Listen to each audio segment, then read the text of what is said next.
It began as an ordinary night, the kind that slips quietly into memory, until it didn't. Kansas City, Kansas. April 14th, 2007. The clock on the corner convenience store flickered. 10:47 p.m. The city's pulse had slowed, but it had not stopped. Streetlights cast long, trembling shadows across cracked sidewalks. The air was cool, tinged with the scent of rain that had passed hours before, leaving the world slick and reflective. Somewhere a dog barked, distant and uncertain. Emily Carter's footsteps echoed softly as she crossed the empty parking lot behind the old brick library. She wore a faded denim jacket, her hair pulled back, her phone clutched in one hand. The glow of the screen lit her face for a moment, a fleeting portrait of youth, hope, and the unremarkable expectation of making it home. She was seen by a passing driver who would later recall, "I saw her cross the lot then." Nothing, she just disappeared into the dark. The city was not silent. A train rumbled in the distance, its horn slicing through the night. Neon signs buzzed above shuttered storefronts. Somewhere a radio played a love song, muffled by closed windows. But in that parking lot time seemed to slow. Emily's footsteps left faint imprints in the dew, a trail of presence until suddenly they stopped.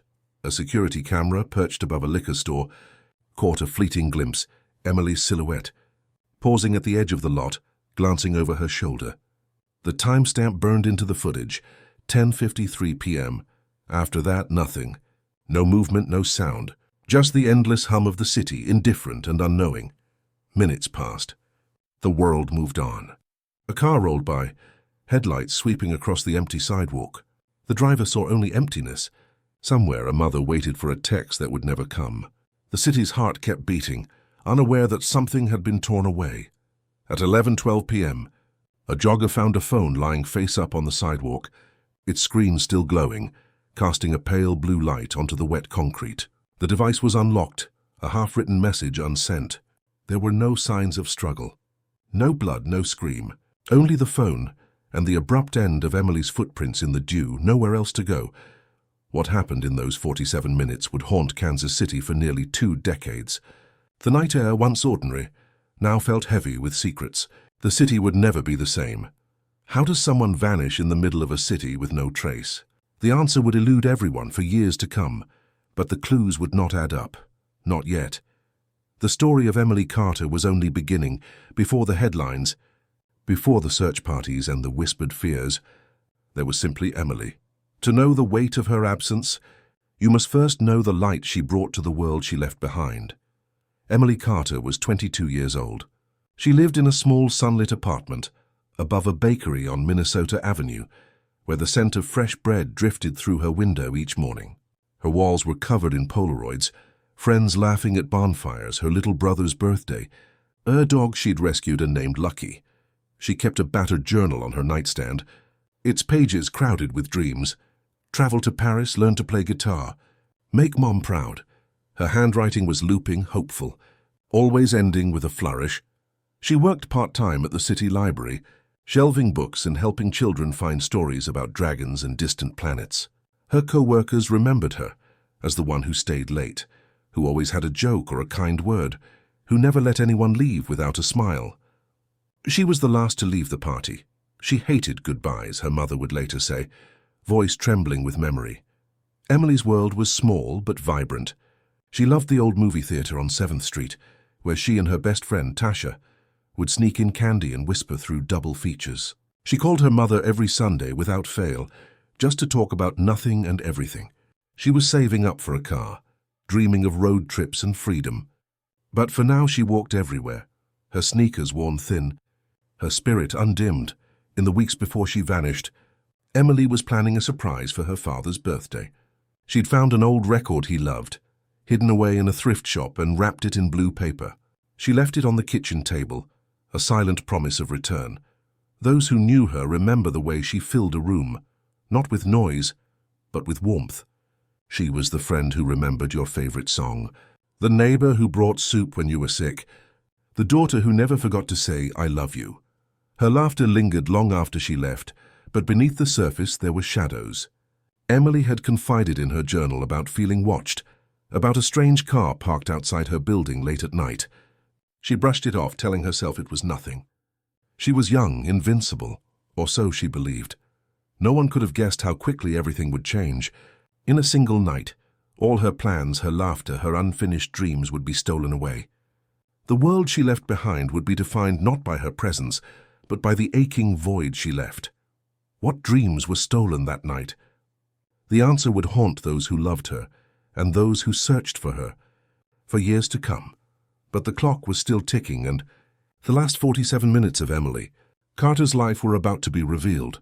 The final 47 minutes of Emily Carter's known life would become a puzzle that obsessed detectives, tormented her family, and transfixed a city. Every second, every step would be scrutinized, replayed, and mapped, yet the truth would remain maddeningly out of reach. It began at 10:25 p.m. Emily left the library after her late shift, waving goodbye to her co-worker, her laughter echoing in the empty foyer. She stepped into the cool night, her breath visible in the air, and pulled her jacket tighter around her. The city was winding down, but Emily's world was still in motion. At 10:31 p.m. she stopped at the corner store, buying a bottle of water and a pack of gum. The cashier remembered her smile, the way she hummed along to the radio. Security footage showed her glancing at her phone, checking a message, then stepping back into the night. The timestamp glowed. 10:34 p.m. She walked east along Minnesota Avenue, her pace unhurried. Streetlights flickered overhead, casting pools of gold on the wet pavement. She sent a text to her friend Tasha. "Home soon, you up?" The message was marked as delivered at 10:38 p.m. Tasha would never reply. A city bus rumbled past, its headlights briefly illuminating Emily's figure. A neighbor, walking his dog, saw her cross the street, waving as she passed.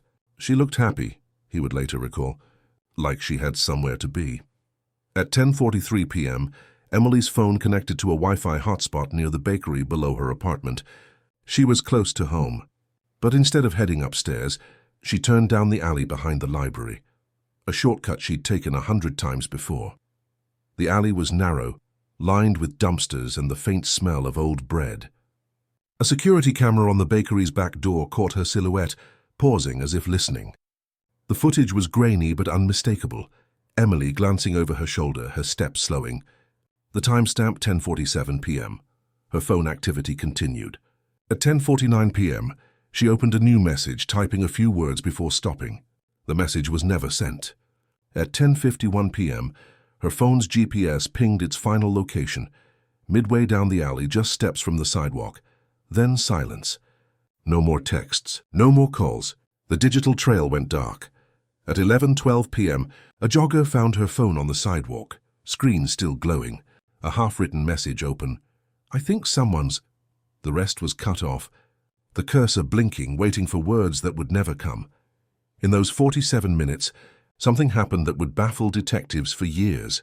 The city's cameras, its witnesses, its technology, all failed to capture the moment Emily Carter vanished. The timeline was complete, but the story was not. What happened in that alley? What secret did those minutes hold? The answers would remain hidden as the investigation began and chaos descended. The first hours after Emily Carter's disappearance were a blur of panic, confusion, and desperate hope. In missing persons cases, the clock is a merciless enemy. Every minute lost is a thread unraveling, evidence slipping away, memories blurring. For Emily's family, the nightmare began with a phone call that shattered the quiet of their home. At 6:13 a.m., Emily's mother, Linda, awoke to a ringing phone. Tasha's voice trembled on the other end. "Have you heard from Emily?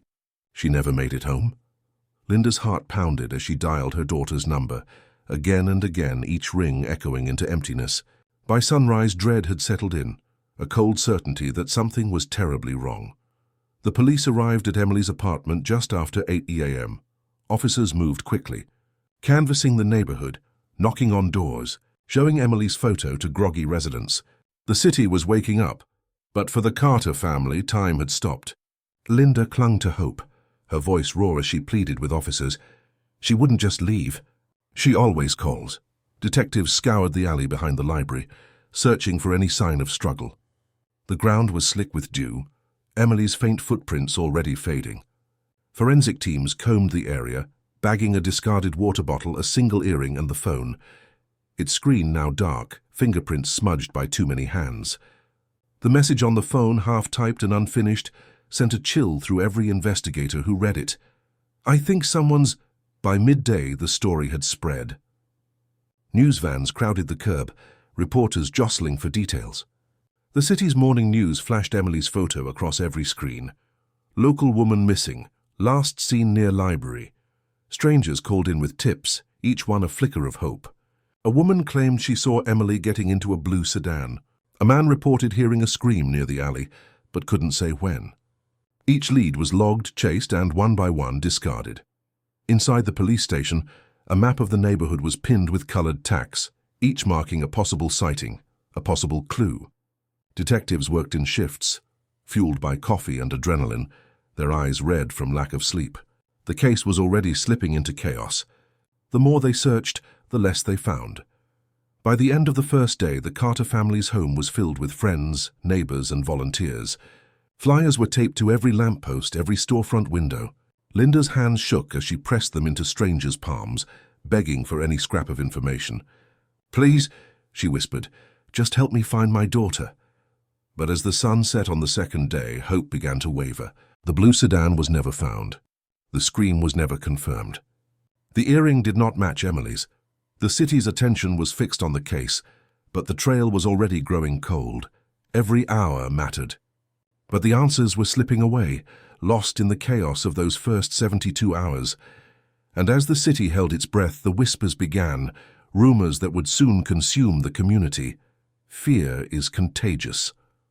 In the days after Emily Carter vanished, it spread through Kansas City like a silent storm, seeping into every conversation, every shadowed corner, every locked door. The city, once bustling and familiar, now felt foreign, its streets haunted by the question no one could answer. Where was Emily? At the local diner, regulars spoke in hushed tones over steaming mugs of coffee. "Did you hear about the girl?" one would whisper, eyes darting to the window. "They say she just disappeared. No trace." The waitress, who had once served Emily her favorite blueberry pancakes, now watched every stranger with suspicion. The sense of safety, so easily taken for granted, was gone. Social media became a battleground of speculation and fear.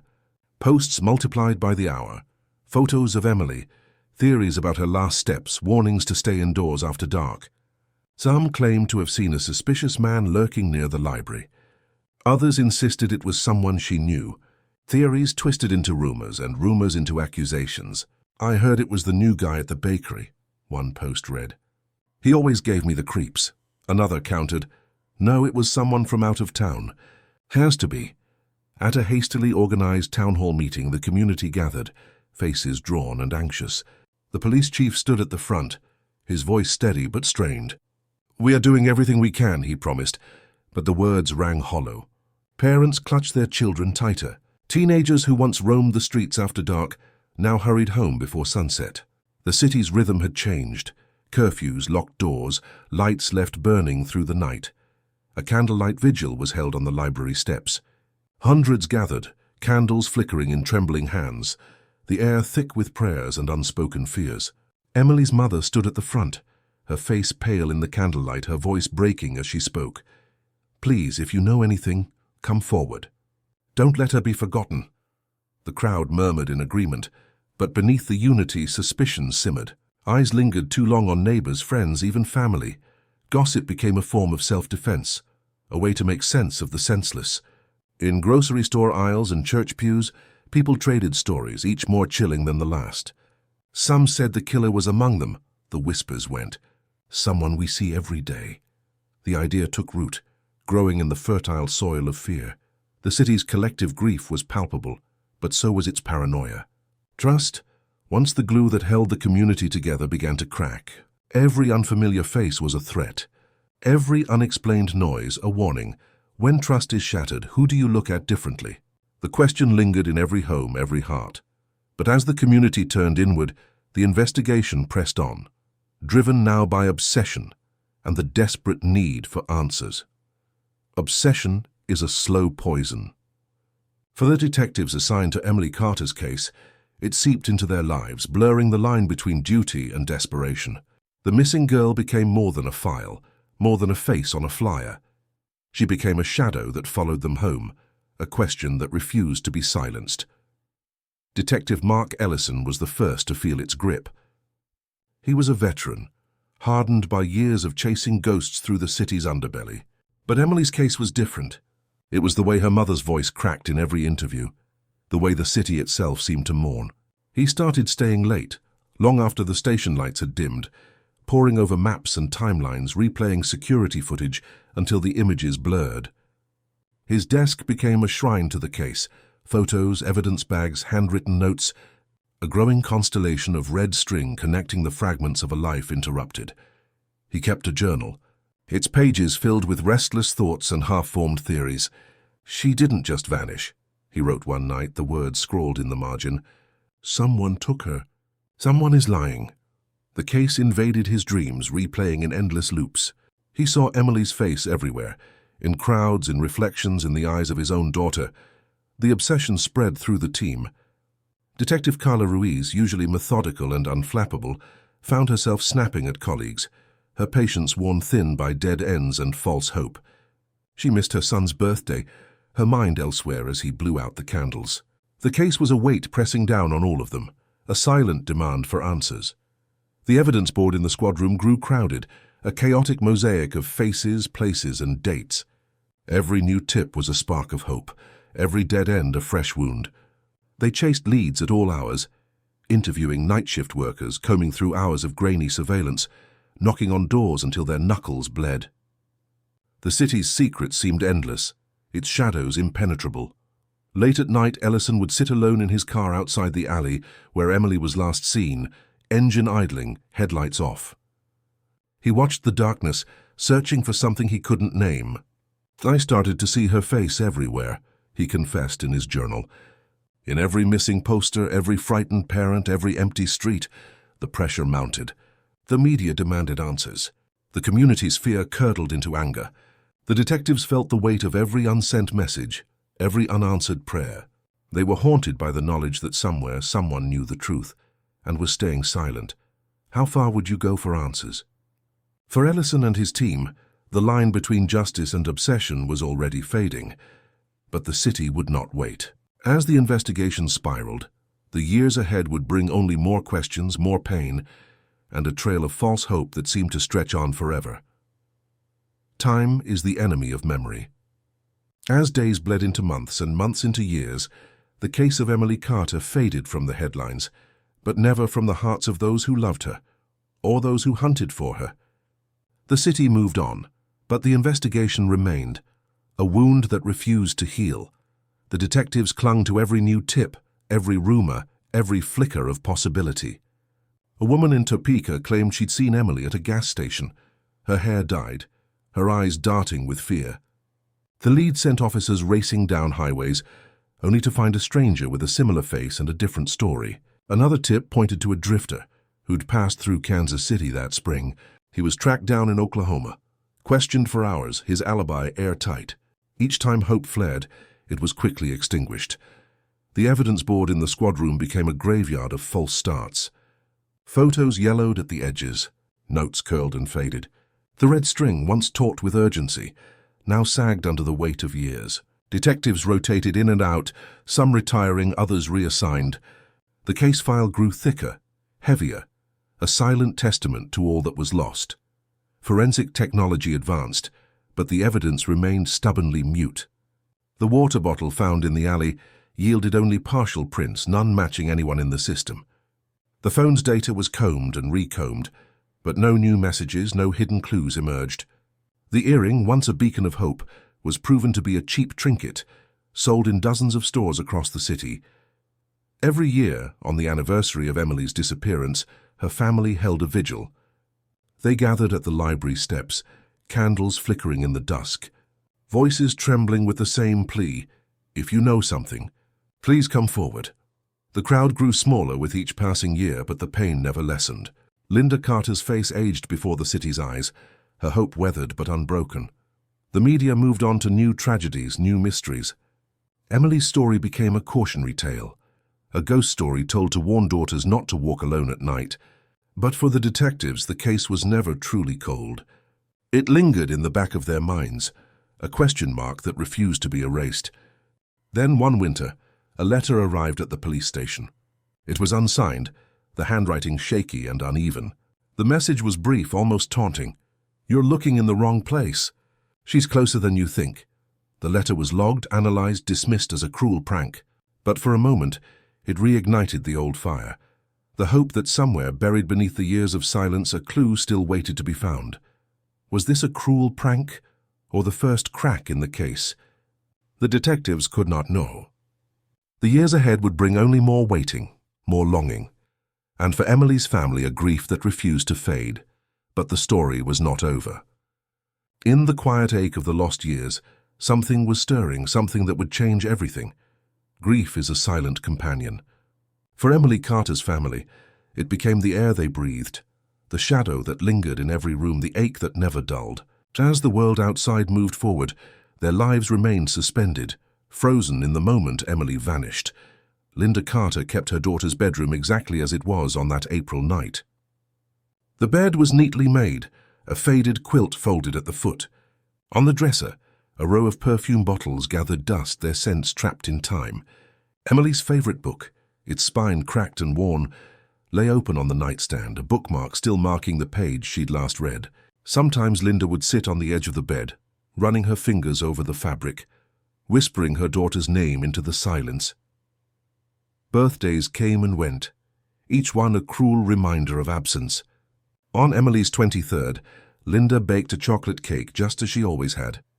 She set a place for Emily at the table, the empty chair a silent accusation. Family photos were updated, but always with a space left for Emily, a gap that could not be filled. The world outside their windows changed with the seasons, but inside time stood still. Emily's father, Tom, retreated into himself. He spent long hours in the garage, tinkering with old radios, the static filling the space where his daughter's laughter used to be. He rarely spoke of Emily, but every year on the anniversary of her disappearance, he drove to the alley behind the library and sat in his truck, staring at the place where she was last seen. He left a single white rose on the sidewalk, then drove home in silence. Her younger brother Josh grew up in the shadow of loss. He learned to recognize the look in his mother's eyes when she thought no one was watching. The way her smile faltered, the way her hands trembled when the phone rang late at night. He stopped asking questions, stopped hoping for answers. The silence became a wall between them, built brick by brick with every year that passed. The family clung to rituals, to the small comforts of routine.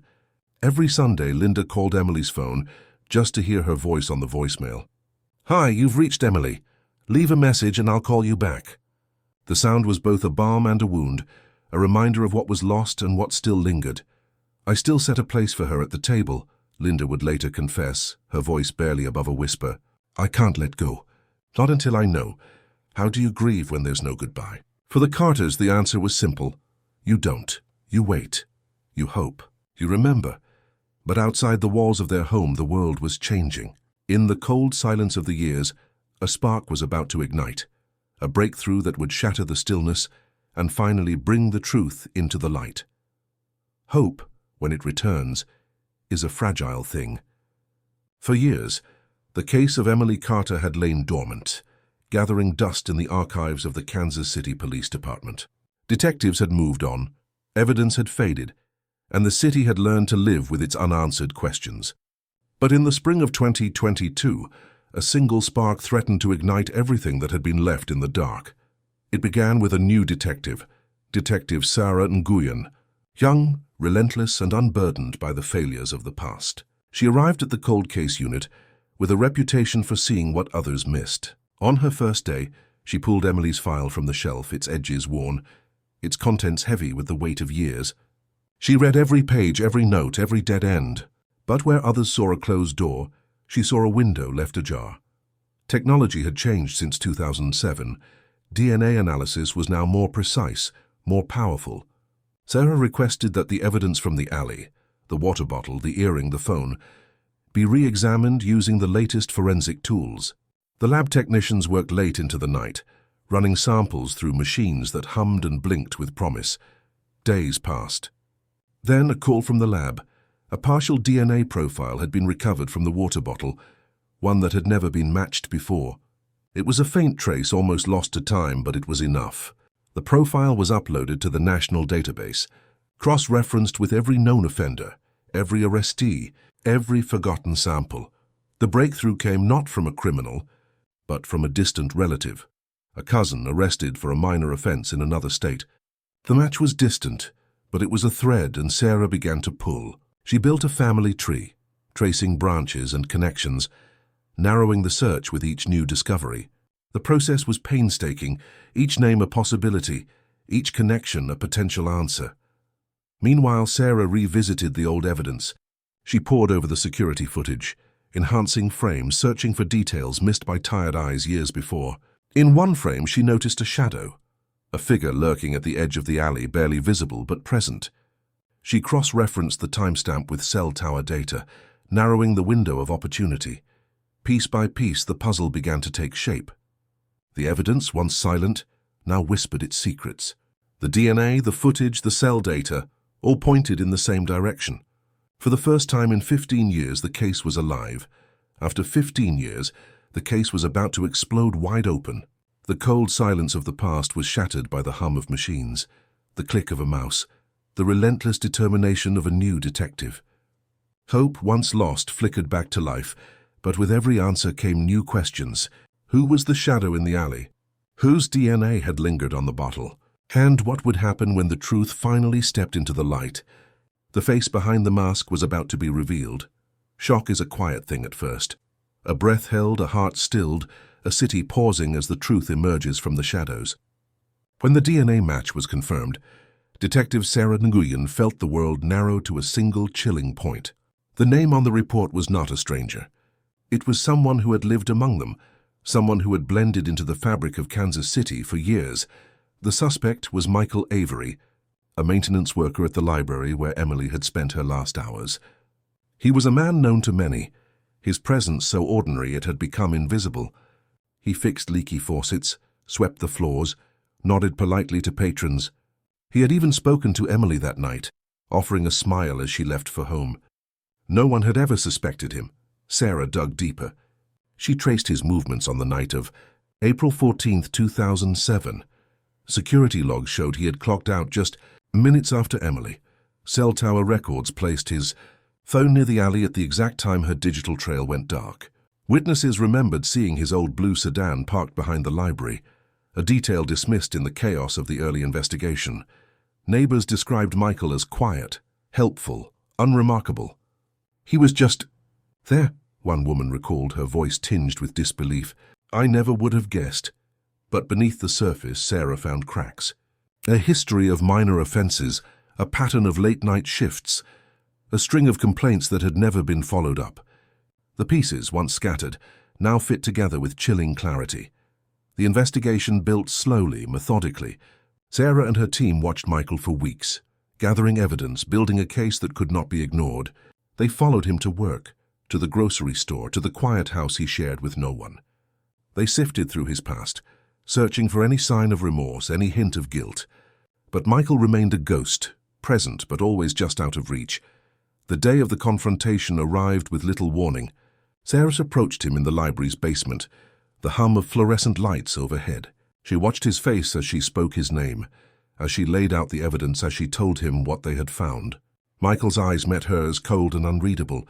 You have nothing, he said, his voice flat, his mask unbroken, but the mask was slipping. The weight of years, the pressure of truth, pressed down on him. The city, once blind to his presence, now saw him for what he was. The community reeled as the news broke. Shock, betrayal, disbelief rippling through every street, every home. How well do we really know the people around us? The investigation was no longer a question of if, but when. The truth, long buried, was clawing its way to the surface. The final act was about to begin, and in the interrogation room the walls were closing in. In the sterile light of the interrogation room, the truth finally began to surface. Michael Avery sat across from Detective Sarah Nguyen, his hands folded, his eyes fixed on the table. The silence was thick, broken only by the faint hum of the air conditioning and the distant echo of footsteps in the hallway. For hours he denied everything, his voice steady, his expression unreadable. But the evidence was a tide that could not be held back. Sarah laid out the facts one by one. The DNA on the water bottle, the cell tower records, the security footage, enhanced and sharpened showing his shadow in the alley. The timeline, precise and damning. Each detail chipped away at his defenses, each revelation tightening the noose. Michael's composure began to crack. His hands trembled. His gaze faltered. Finally, as the clock ticked past midnight, the dam broke. Michael's voice was barely a whisper as he confessed. He spoke of anger, of impulse, of a moment that spiraled out of control.